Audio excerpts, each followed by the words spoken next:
इसी बीच आपको बता दें एक और बड़ी खबर, आज से लागू हुए हैं सीएनजी के बढ़े हुए दाम। जी हां, एक बार फिर से देश पर महंगाई की मार पड़ी है। दिल्ली में 79 रुपए 56 पैसे और गुरुग्राम में 87 रुपए 89 पैसे प्रति किलो की सीएनजी का दाम चल रहा है। डिमांड के हिसाब से नहीं हो रही आपूर्ति और इसी वजह से दिल्ली में सीएनजी के दामों में बढ़ोतरी कर दी गई है।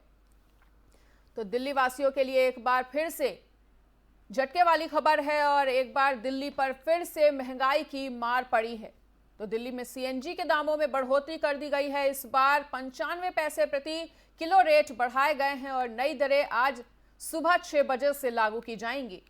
अब दिल्ली में 1 किलो सीएनजी 89 रुपए 56 पैसे में मिलेगी, जबकि नोएडा, ग्रेटर नोएडा और गाजियाबाद में 82 रुपए 12 पैसे प्रति किलोग्राम हो गई है।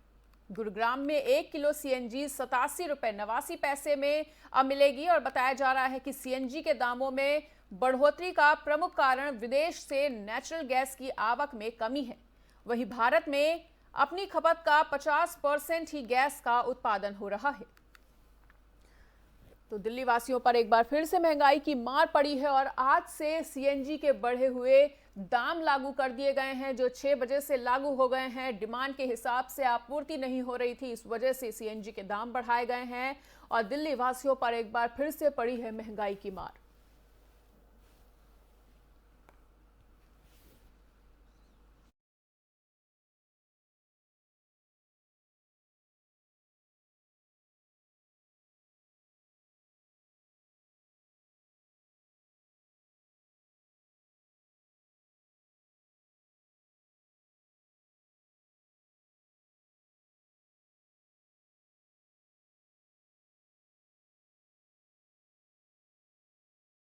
बढ़ेंगे अगली खबर की ओर। चीन में कोविड महामारी का कहर लगातार जारी है और कोरोना संक्रमण के रोजाना 1000 से अधिक नए मामले सामने आ रहे हैं। इसी बीच एक मीडिया रिपोर्ट में दावा किया गया है कि राष्ट्रपति शी जिनपिंग की जीरो कोविड नीति ने चीन के लोगों को हिलाकर रख दिया है, जो बुरी तरह विफल होती हुई नजर आ रही है, क्योंकि चीन आज भी कोरोना संक्रमण के मामलों को रोकने के लिए संघर्ष कर रहा है और चीन की कम्युनिस्ट सरकार ने कोरोना संक्रमण के मामलों को रोकने के लिए जीरो कोविड नीति पेश की थी। इस नीति के तहत बार बार लॉकडाउन लगाने के कारण चीनी नागरिकों के बीच असंतोष पैदा हो गया है और कोविड को रोकने के लिए वर्तमान में चीन के लिए 31 शहरों में लॉकडाउन लगाया गया है, जिससे देश के करोड़ों लोग प्रभावित हो रहे हैं और इसीलिए उनकी नीति के खिलाफ लगातार चीन के लोग आक्रोशित हैं। और चीन में लगातार जिस तरह से कोविड का प्रकोप जारी है, तो चीन ने नीति अपनाई थी, जीरो कोविड नीति अपनाई गई थी और जिसकी वजह से लगातार लॉकडाउन यहां पर लगाया जा रहा था और अब चीन के लोग इसका बुरी तरह से आक्रोश व्यक्त कर रहे हैं और जगह जगह उन्होंने प्रदर्शन भी किया है। और कोरोना संक्रमण के रोजाना 1000 से ज्यादा जिस तरह से ये मामले आ रहे हैं, तो राष्ट्रपति शी जिनपिंग की जो जीरो कोविड नीति है वो पूरी तरह से फेल होती हुई नजर आ रही है।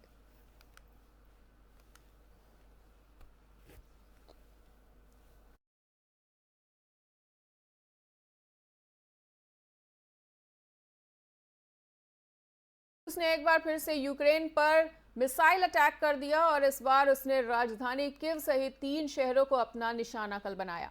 रूस ने यूक्रेन के जिन 3 शहरों पर ताबड़तोड़ मिसाइलें दागी, उनमें कीव, दक्षिण कीव और पूर्वोत्तर खार्किव शामिल हैं। वहीं स्थानीय यूक्रेनी अधिकारियों ने इन शहरों पर हुए हमलों की जानकारी दी है।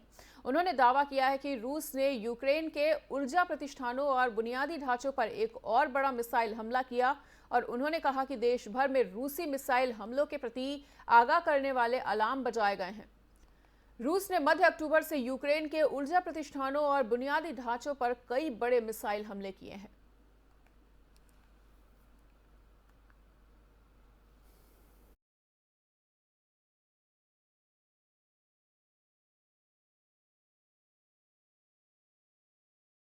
रूस और यूक्रेन का युद्ध अभी भी जारी है और पूरी दुनिया इस युद्ध की त्रासदी देख रही है, मगर इस मामले में अभी तक कोई भी निर्णायक फैसला सामने नहीं आया है। और इन सब के बीच पीएम नरेंद्र मोदी ने रूस के राष्ट्रपति व्लादिमीर पुतिन से फोन पर कल बातचीत की और पीएमओ ने इसकी जानकारी दी है।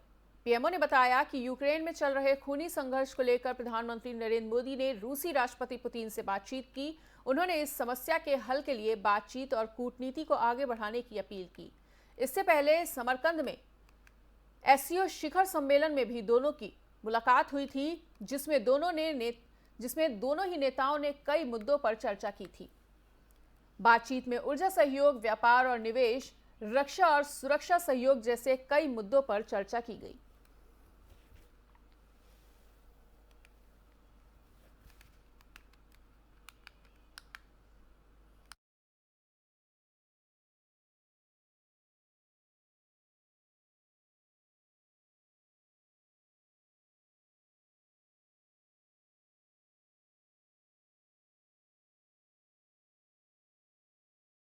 प्रदेश में बढ़ रहे धर्म परिवर्तन और लव जिहाद के मामलों को देखते हुए प्रदेश सरकार ने सख्त रवैया अपना लिया है और प्रदेश में अब धर्म परिवर्तन करना आसान नहीं होगा।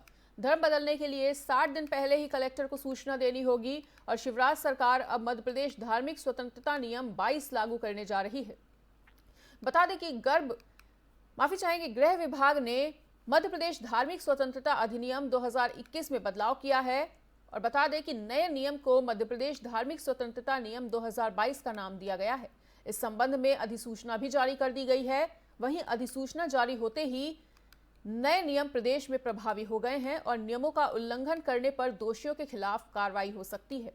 अब परिवार समाज को धोखे में रखकर धर्म को नहीं बदला जा सकेगा। वहीं प्रदेश में धर्म बदलने से 60 दिन पहले जिला कलेक्टर को आवेदन देना होगा। आवेदन पत्र में बताना होगा बगैर किसी दबाव और मनमर्जी से धर्म परिवर्तन किया जा रहा है या उस पर दबाव बनाया जा रहा है।